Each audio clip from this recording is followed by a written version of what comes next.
जय हिंद दोस्तों। तो देखो फ्रेंड्स, यहाँ पर क्रिप्टो मार्केट के बारे में बात करें तो बिटकॉइन का फिलहाल प्राइस $20,060 पे ट्रेड कर रहा है। 15 मिनट का चार्ट लिया है और लास्ट यहाँ पर बॉटम शॉर्ट टर्म के लिए देखा जाए तो $19,365 पे बॉटम था। उसके बाद यहाँ पर छोटा सा हमें राइज देखने को मिला है, ए वाला राइज, और लोगों को ये लग रहा है कि अब मार्केट ऊपर चला जाएगा। यहाँ पर काफ़ी सारे लोगों ने लॉन्ग भी किया होगा, तो उसका ये डिसीजन है मेरे हिसाब से गलत है, क्योंकि कहीं ना कहीं अभी भी मार्केट के अंदर खतरा है। ऐसा नहीं कि क्रिप्टो मार्केट अकेला गिर रहा है, इसके साथ साथ यूएस का स्टॉक मार्केट भी गिर रहा है। एक बार आप चेकआउट कर सकते हो, मैं दिखाऊंगा लाइव कि कितने महीनों से गिर रहा है। यहाँ पर क्रिप्टो की कोई गलती नहीं है। ऑलरेडी यहाँ पर यूएसए जो है रिसेशन के अंदर है, तो उसका इम्पैक्ट यहाँ पर यूएस का स्टॉक मार्केट के अंदर तो पड़ेगा, बट यहाँ पर क्रिप्टो मार्केट के अंदर भी कहीं ना कहीं पड़ेगा। अब यहाँ पर मैं 4 घंटे के टाइम फ्रेम में चार्ट को ओपन करता हूँ ताकि आपको समझ में आए कि बिटकॉइन में अभी फिलहाल क्या हो रहा है। तो बिटकॉइन में यहाँ पर ये वाला रेजिस्टेंस है और ये आपका कंफर्मेशन है $20,587, मतलब $20,600 पे मेजर ये रेजिस्टेंस है। इसके ऊपर मार्केट नहीं जाती है तब तक यहाँ पर मार्केट के अंदर कुछ भी नहीं हो सकता है, मतलब मार्केट यहाँ पर और नीचे गिर सकती है। कहीं ना कहीं ये वाला सपोर्ट एरिया बन जाता है $19,365। अभी डिपेंड करेगा वीकली कैंडल पे, इसके नीचे क्लोजिंग देता है तो मार्केट खराब है, और ये वाला जो मामला बन जाता है $18,587, उससे भी नीचे वीकली कैंडल क्लोजिंग हो जाती है तो मार्केट बहुत ज़्यादा खराब है, मार्केट के अंदर बड़ा गिरावट आ सकता है। तो अब यहाँ पर हम बात करेंगे, यहाँ पर यूएस का एक स्टॉक उठाते हैं, नास्डॉक इंडेक्स को देखते हैं। तो फिलहाल देखो फ्रेंड्स, यहाँ पर नास्डॉक इंडेक्स मंथली कैंडल है, लास्ट 10 महीनों से एक गिर रहा है।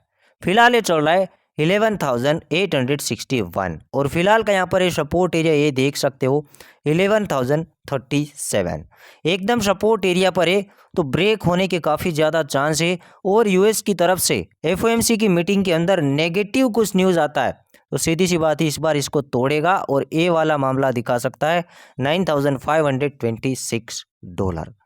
तो आप जो आपके अंदर जो डर था वो दूर हो गया होगा, क्योंकि अकेला क्रिप्टो मार्केट नहीं गिर रहा है, साथ ही साथ यूएस का स्टॉक मार्केट गिर रहा है, और कहीं ना कहीं हमने नास्डॉक को ओपन किया है। जैसे इंडिया के अंदर जो स्टॉक मार्केट है उसके अंदर निफ्टी 50 आता है, उसी तरीके से यहाँ पर नास्डॉक आता है। जो सेंसेक्स आता है उसी तरीके से यहाँ पर नास्डॉक इंडेक्स आता है। तो गलती क्रिप्टो की नहीं है। अब यहाँ पर बात करेंगे न्यूज़ के बारे में कि कौन से ऐसे न्यूज़ आना बाकी है और बहुत जल्द आने वाला है, मतलब यहाँ पर 2-3 दिनों के अंदर मैं आपको डेट बता देता हूँ कौन सी डेट को न्यूज़ आना है यूएस की तरफ से, और कैसा न्यूज़ आएगा तो क्या होगा देखते हैं।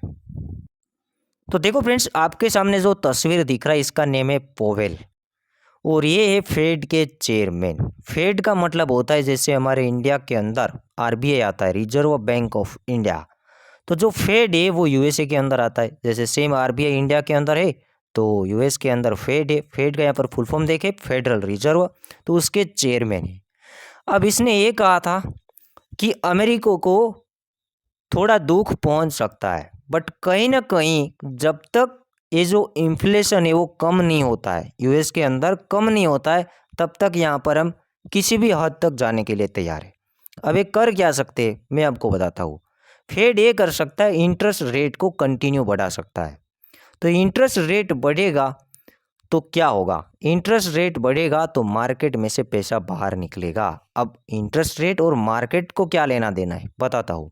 मार्केट के अंदर बड़े बड़े प्लेयर्स होते हैं जो वेल सम के थे, उसके पास पैसा आया तो कहाँ से आया, बैंक से आया होता है। तो बैंक ही इंटरेस्ट रेट बढ़ा रहा है, तो ये बड़े प्लेयर्स क्या है कि बैंक में पैसा या तो रीपे कर देता है या तो उसे इंटरेस्ट रेट पे करना होता है। तो कहीं ना कहीं क्या है कि वो मार्केट से पैसा खींच के बैंक को वापस कर देता है। तो यही तो आइडिया होता है फेड का, तो इसलिए मार्केट गिरता है। ये बात हमारी समझ में आ गई। अब यहाँ पर देखते कि डाटा कब और क्या होगा। तो यहाँ पर मैं यूएस का सीपीआई डाटा के बारे में बात करूँगा। अगस्त महीने के अंदर नेगेटिव आंकड़ा आया है, ये देखो पूरा चार्ट मैं आपके सामने शेयर कर रहा हूँ। जैसे 2021 से चलता आ रहा है, तो कहीं ना कहीं इन्फ्लेशन डाटा देखो, ये जो सीपीआई डाटा है सबसे पहले अगस्त 2021 के अंदर 0.3% का राइज, उसके बाद सितंबर 0.4% का राइज, अक्टूबर 0.9% का राइज, नवंबर 0.7% का राइज, दिसंबर 0.6% का राइज, मतलब यहाँ से क्रिप्टो मार्केट में इम्पैक्ट आना स्टार्ट हो गया था क्योंकि ये कंटिन्यू बढ़ रहा है और ये नेगेटिव बात है। जनवरी 2022 0.6% का राइज लिया था, फरवरी के अंदर 0.8% का राइज लिया था और मार्च में ज़्यादा हद पार कर दी थी, 1.2% का राइज किया था। अप्रैल के अंदर 0.3% का राइज किया था। मई के अंदर मई के अंदर 1% का राइज किया था और जून के अंदर 1.3% का राइज किया था। तो कहीं ना कहीं यहाँ पर जुलाई महीने के अंदर 0.0 था, ये थोड़ा सा पॉजिटिव होता है। बट अगस्त में क्या हुआ, 0.1% का राइज वापस, मतलब आंकड़ा नेगेटिव आया। तो कहीं ना कहीं आपको ट्रेड लेने में भी ध्यान देना है क्योंकि काफ़ी बार क्या होता है, वेल्स उल्टा गेम कर देते हैं, मार्केट को पंप करा देते हैं, तो एसएल के साथ ही काम लेना है। अब देखो फ्रेंड्स, मैं डेट के बारे में बात करूंगा तो ए वाला देखो पूरा जनवरी के अंदर हुआ था, मार्च के अंदर हुआ था, मई के अंदर हुआ था, जून जुलाई सितंबर। तो देखो सितंबर के अंदर यहाँ पर देखा जाए तो सितंबर के अंदर 20-21 सितंबर एफओएमसी का मीटिंग है। अब यहाँ पर क्या होगा, 21 तारीख को डाटा रिलीज होगा, तो आपको ध्यान रखना पड़ेगा ये 2 दिनों तक, क्योंकि मार्केट भी वोलेटाइल होगा और डाटा भी रिलीज होगा और नेगेटिव डाटा आएगा तो ज़्यादा चांस रहते हैं मार्केट गिरने के, क्योंकि नेगेटिव बात है और ऑलरेडी मार्केट सपोर्ट एरिया पर है और वो सपोर्ट ब्रेक हो जाती है तो मार्केट के अंदर और भयंकर गिरावट आ सकती है। तो कहीं ना कहीं ये बात याद रखो, बहुत जल्द ये रिलीज़ होगा, काफ़ी नज़दीक आ चुका है। तो मुझे बताना था कि मार्केट अभी भी खतरे में है क्योंकि यूएसए का हालात ख़राब है और जब तक यूएसए के हालात ख़राब रहेंगे तब तक यहाँ पर क्रिप्टो मार्केट ख़राब रहेगा। अब यहाँ पर देखते हैं आगे।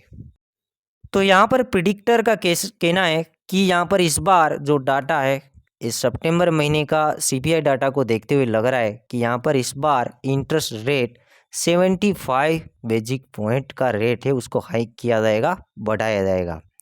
तो ये नेगेटिव है, काफ़ी ज़्यादा है, 0.75 ओनली अंदाज़ा है, 1% भी कहीं ना कहीं यहाँ पर बढ़ाया जा सकता है। तो थोड़ा ध्यान देके ट्रेड करना पड़ेगा। आप देखो फ्रेंड्स, यहाँ पर एक और प्रिडिक्टर है, आपके सामने जो फोटो दिख रहा है इसका नेम है रोबोट कियोस्की। काफ़ी वीडियो के अंदर हमने इसके बारे में बात किया है, एक अच्छे खासे प्रिडिक्टर है और इसका एज के बारे में बात करेंगे, 75 इसका एज है और इसका रेवेन्यू मतलब कि इसके नेटवर्थ के बारे में बात करेंगे तो $100 मिलियन यहाँ पर इसका नेटवर्थ है। तो फिलहाल इसने लास्ट ट्वीट में ये बताया है कि यहाँ पर यूएस के अंदर जो रियल इन्फ्लेशन है वो 16% है, 7 और 8% नहीं है। तो कहीं ना कहीं इसका कहने का मतलब है कि अभी भी यूएस एक गलत डाटा शेयर कर रहा है, वो ज़्यादा इन्फ्लेशन के अंदर है और ये नेगेटिव बात है। तो कहीं ना कहीं इसका कहने का एक मतलब है कि पैसा आपको सेविंग नहीं करना है, पैसा जो है यूएस डॉलर है उसको सेविंग नहीं करना है। रियल मनी इसको बोलते हैं गोल्ड सिल्वर एंड बिटकॉइन, मतलब आपको पैसा रखना चाहिए गोल्ड सिल्वर एंड बिटकॉइन में, क्योंकि ये यूएसए तो आपको पता है कि मनी प्रिंट काफ़ी कर लेता है तो उससे कोई फ़ायदा नहीं है। रियल आपका जो एसेट हो जाता है वो गोल्ड सिल्वर एंड बिटकॉइन हो जाता है। तो पैसा बिटकॉइन के अंदर डालो, गोल्ड के अंदर डालो, सिल्वर के अंदर डालो। तो कहीं ना कहीं अभी ये कह रहा है कि ये जो इन्फ्लेशन है वो अभी भी गलत है, तो अभी भी मार्केट के अंदर और क्राइसिस आ सकते हैं। इसका कहने का मतलब ये है, क्योंकि एक बहुत बड़ा बंदा है तो साफ साफ तो यहाँ पर नहीं लिख सकता है, हमें खुद समझना होता है कि इसका कहने का मतलब क्या है। तो ये इन्फ्लेशन ठीक तो शॉर्ट टर्म के अंदर हो जाएगा, हम बुल रन देख रहे हैं 6-7 महीने में ही आएगा, वो भी मैं लास्ट में बता देता हूँ। और हमारा जो एसेट है क्रिप्टो एसेट उसे ऐसे ही रखना है, सेल आउट करने की ज़रूरत नहीं है, एक अपॉर्चुनिटी देखना है और नया पैसा है तो डालना है। एक अंदाज़ा होता है, पूरी तरीके से मार्केट को कोई भी एनालिसिस नहीं कर सकता है, 80% अंदाज़ा लगा सकते हैं, 20% मार्केट ऑटोमेटिकली चलता है और वेल्स पे डिपेंड करता है, फंडामेंटल्स पे डिपेंड करता है। अब देखो फ्रेंड्स, आपको पूरा मामला समझ में आया होगा, कहीं ना कहीं बिटकॉइन, नास्डॉक प्लस यहाँ पर देखा जाए तो ये न्यूज़, फंडामेंटल्स न्यूज़, क्योंकि नास्डॉक में जब बाउंस बैक होगा तो क्रिप्टो मार्केट के अंदर भी बाउंस बैक होगा। मेरा कहना यही है, ज़्यादा टेंशन मत लो, एक जगह पे फोकस करो, नास्डॉक को देखो, बिटकॉइन को देखो और फंडामेंटल्स देखो। कभी भी लाइफ के अंदर लॉस नहीं करोगे और टेक्निकली डेली हम वीडियो पब्लिश करते ही है, उसके देखो। और कहीं ना कहीं बहुत जल्द मार्केट सुधरने वाला है। ये जो है 5-6 महीने का गेम है, इसके अंदर हमारे जो बैग है उसको फुल कर लेना है और अगेन बुल रन आएगा, उसमें बहुत बड़ा मुनाफा करना है, क्योंकि ये यूएसए कभी भी बाजी पलट सकता है, क्योंकि इसको बाजी जब पलटना है वो पलट देगा। अभी तो नेगेटिव नेगेटिव चल रहा है, बट पॉजिटिव जब हो जाएगा पता ही नहीं चलेगा। तो ये बात भी याद रखना, अपॉर्चुनिटी आए तो वहाँ पर बैग में एसेट को ऐड कर देना।